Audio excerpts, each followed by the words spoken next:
Let me get right to it. Shane Tamura, a former high school football player, was just involved in a tragic NYC shooting. But what really grabbed headlines? The note he left behind. In it, Tamura mentioned CTE, a brain disease linked to repeated head trauma, and flat out accused the NFL of hiding its dangers. He even asked that his brain be studied after his death. So what is CTE and why does it haunt football players? CTE stands for chronic traumatic encephalopathy. It's a mouthful, but what matters is this. It's a progressive, degenerative brain disease caused by repeated hits to the head. Think concussions, but also the smaller hits you might not even notice on game day. Over time, those hits add up, damaging brain cells in ways that can't be reversed. The symptoms, they're brutal. Memory loss, depression, aggression, impulse control problems, and impaired judgment. Here's the kicker. CTE symptoms can take years, even decades to show up. And right now, there's no way to test for it in living people. The only way to know for sure? After death, through a brain autopsy. And as of now, there's no cure. Now you might be thinking, is this just an NFL problem? Not even close. Football at every level, from high school to college to the pros, puts players at risk.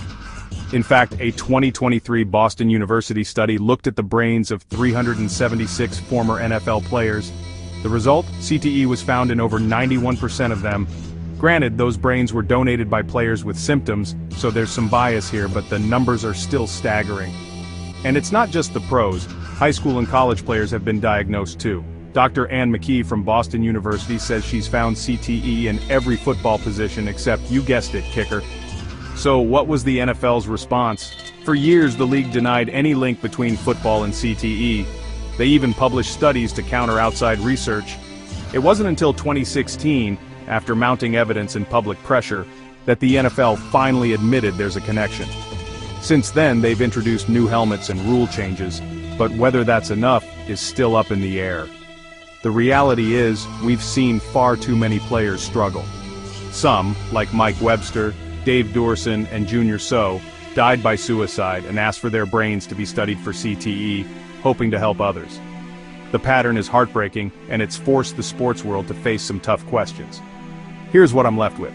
CTE is real, it's devastating, and it's not going away anytime soon. The NFL's slow response put a lot of players at risk, but now, at least the conversation is happening. If you love football or just care about the people who play it, keep your eyes open and keep asking questions. The game is changing, but the challenge is far from over.